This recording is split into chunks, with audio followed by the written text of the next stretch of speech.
Hey y'all, how y'all doing? It is Beltane season. Yay! It's one of my absolute favorite times of year. It corresponds in the southern hemisphere to Samhain, and what those two times of year have in common is that the veil is thin. Okay, so we have access to this wonderful divine guidance. Our ancestors are closer to us, and it's such a beautiful time of year because it's Rhiannon's time. Right? And Rhiannon comes in, she rides in on her white mare and says, "Hey, how you doing? Do you want to live more wildly? Do you want to love better? Do you want to live more freely? What would you not dare do? What would you not dare say?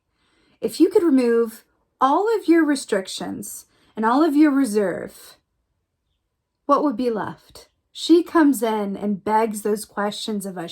She beckons us to come outside and go explore and be free and really smell the flowers.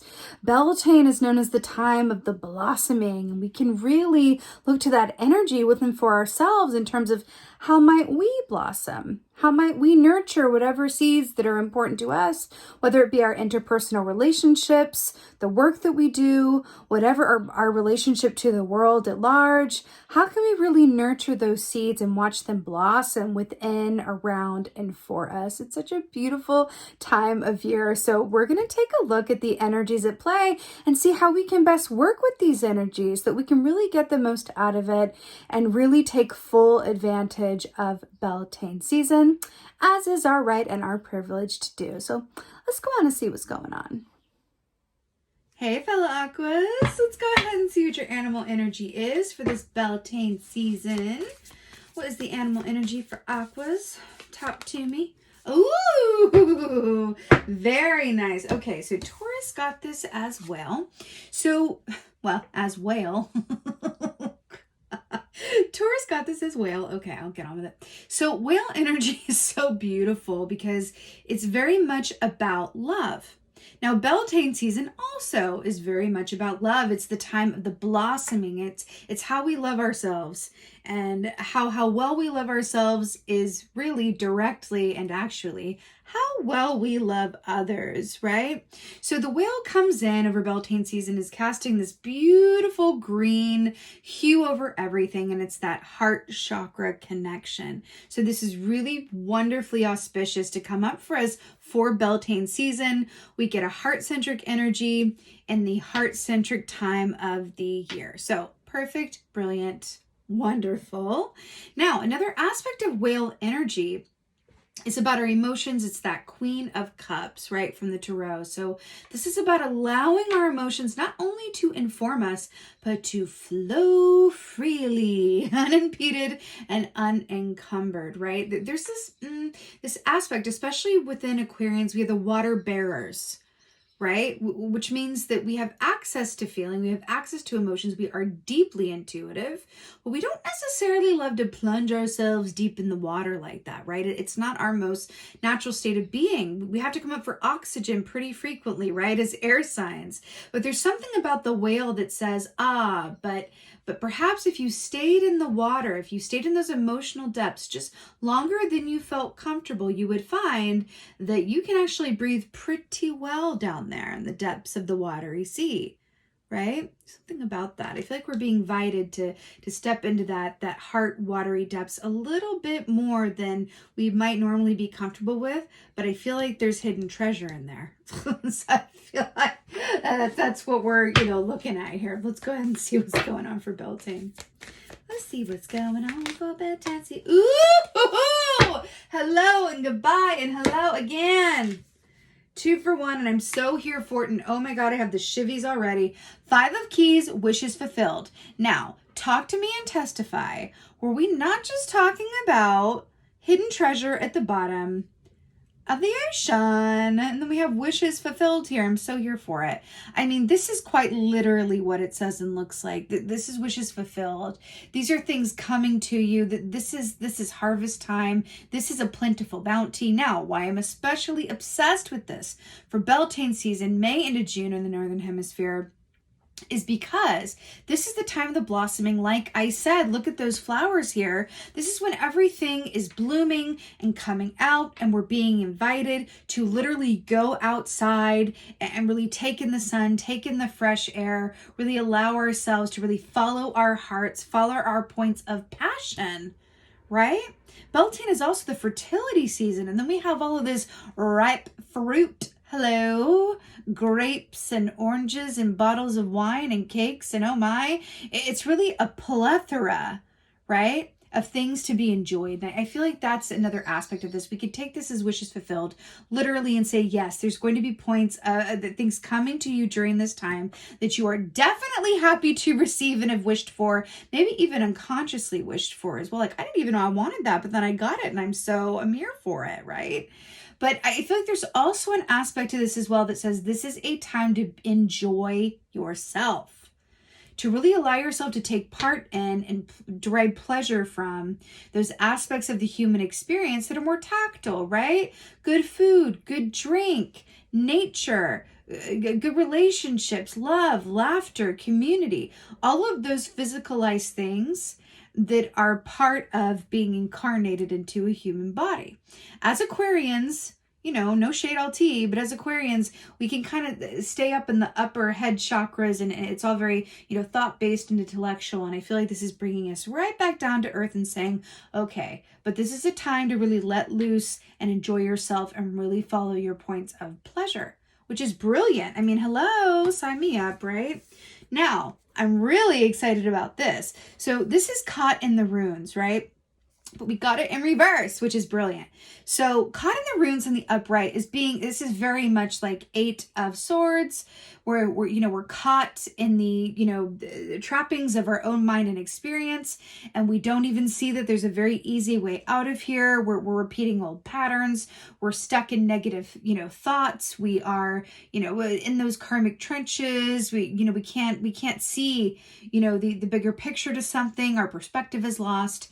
But in the reverse, they fall right out of that fake prison and they're free. So in reversal, caught in the runes is free from the ruins. It's freedom. Freedom. Now let's talk about Rhiannon briefly, because Rhiannon is the queen goddess extraordinaire of Beltane season, and she's all about freedom as she rides upon her white mare. She is all about that living wildly, and Rife Shivi's all over. This is going to be a very interesting time. She's about living wildly and freely, right? That wild abandon that just says, I'm going to do exactly as I wish to do without any judgment or any kind of restriction, because it's coming from my heart and my passion, and I'm going out there and embracing life. I'm getting out of my head and into my heart. Boom. Into my heart, into my body as well, right? The heart resides within the body. There's something about that. What am I hearing? Is there a song called Get Me Bodied or something? But it feels like get in the body, like get in the heart, get in the body.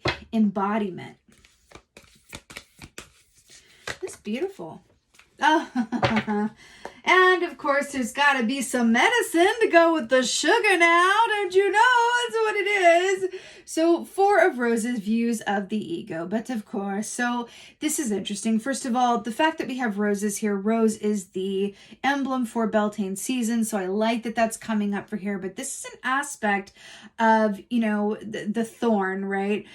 On every rose. So views of the ego is about how do you see yourself, right?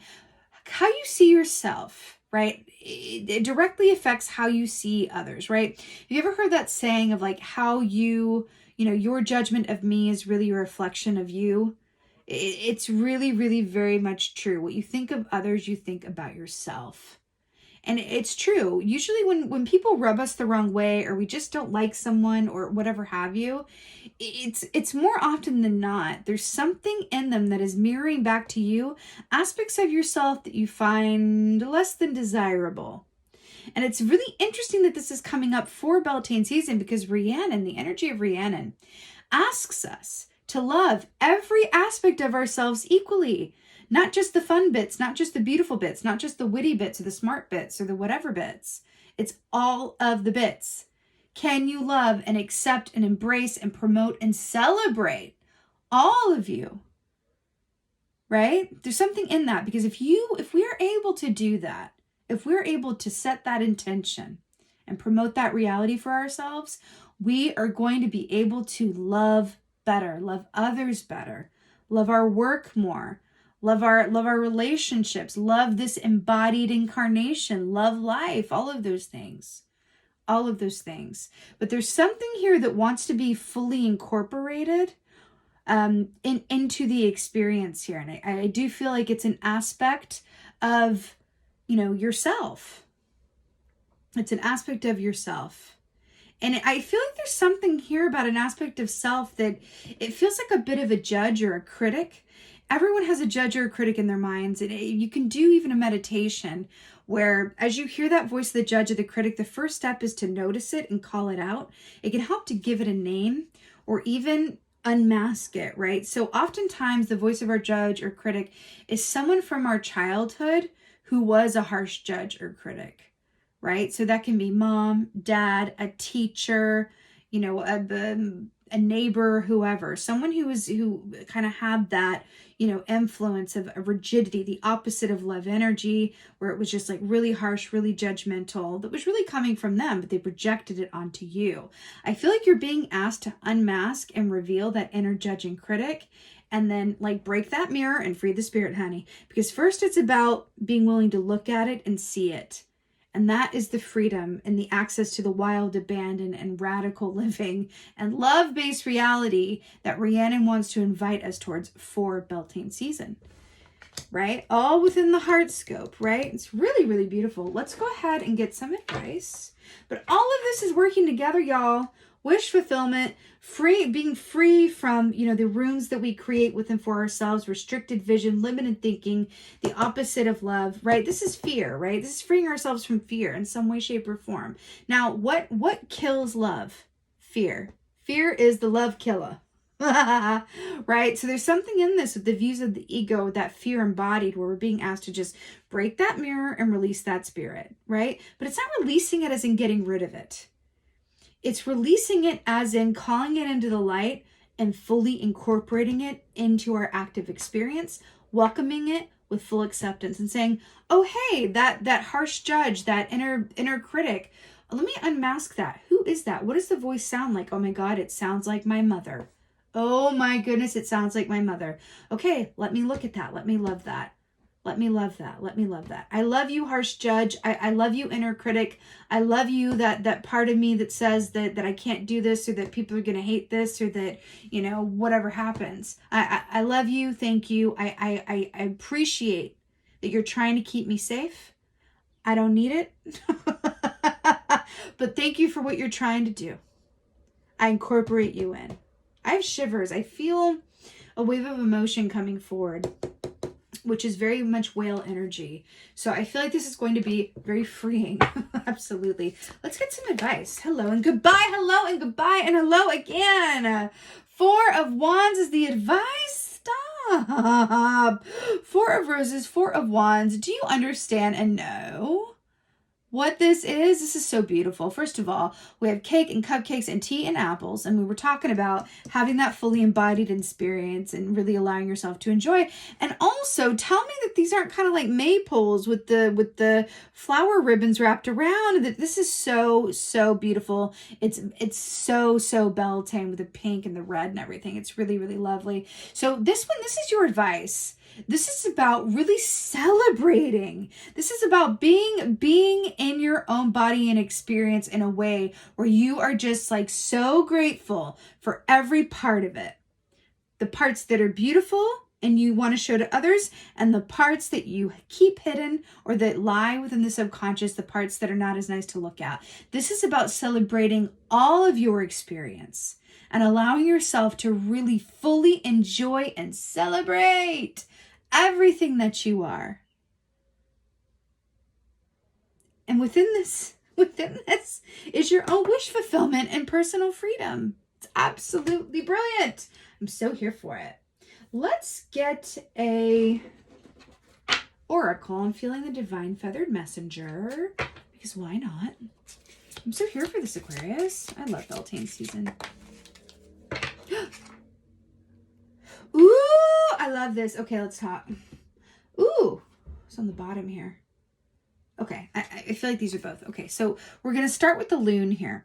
So pay attention to your dream time. Messages of guidance are drifting in. So this is perfect and brilliant because remember how we said that the whale equates to the Queen of Cups, which is about being directly connected to your intuition? That's brilliant. So with these dream time messages, you know, that's always a good thing to do. But something that, you know, people don't often equate with Beltane is that the veil is thin during, you know, that Beltane window. And we're looking at this time period. The reason being that in the Southern Hemisphere, it's Samhain. So these two times, right, these two mirrored points with the mirror here, the veil is thin. And we certainly have access to our intuition and divine inspiration, more so now than at other points during the year. It's like there's a clearing. Right? So I think that that's really beautiful, perfect advice. And I think a lot of this as well, when we look at light, do you see this mirrored reflection on the water? And then we see this mirror here, and we're really talking about, you know, aspects of yourself, really incorporating everything and all of it. I do feel like that is directly connected to the dream time. And I feel like you could be getting some real hello wake up calls in a good way about some of these aspects or inner judges or critics or ways in which, you know, you are being called to free yourself from. It's really nice when they come through dream time because it's a gentle way to go about it. So I really love that for us. It's really, really lucky. That feels like, thank you very much for that. Please help me with the dream time, you know, around, you know, how to get the most out of this season, right? So your dreams are going to be coming in good handy. So coming in good handy, coming in handy. Coming in good handy, y'all. So Crow is on the bottom, and I feel like Crow wants to come out and play. Universal laws and truths are now being revealed. Use this energy to create your reality. Absolutely. I feel like this is also connecting to the Four of Wands here, which is 1111, the synchronicity key. Signs, symbols, synchronicities. I feel like there's going to be a good amount of deja vu also during this time, again with the thin veil, that aspect, the Queen of Cups, the heart-centric realness, all of that good stuff. Also when Crow comes up, you know, it's not just heightened synchronicities and repeating numbers and deja vu, but there's an aspect of Crow that says, I am here to announce an imminent change that is significant. And I really love that that's coming up under the light of wish fulfillment and Four of Wands. Hello. But I also feel like, because remember how we talked about the heart and it's all heart-centric? Do you see this House of Cards and the part of them is like hearts here? There's something about matters of the heart or heart that is transformed during this time. And that is just so beautiful because the good that comes from that is absolutely unlimited and boundless. It really is. So I'm sending you so many blessings and so much love, my fellow beautiful Aquarians, for Beltane season. I so hope that this reading helps and resonates. If so, please holla at me in the comments below. I love reading your comments, my fellow Aquas. Please like, share, and subscribe this video. I love you for it. And with that being said, just thank you so much for being here. And as always, and most of all, thank you for being you. And be well. Until next time.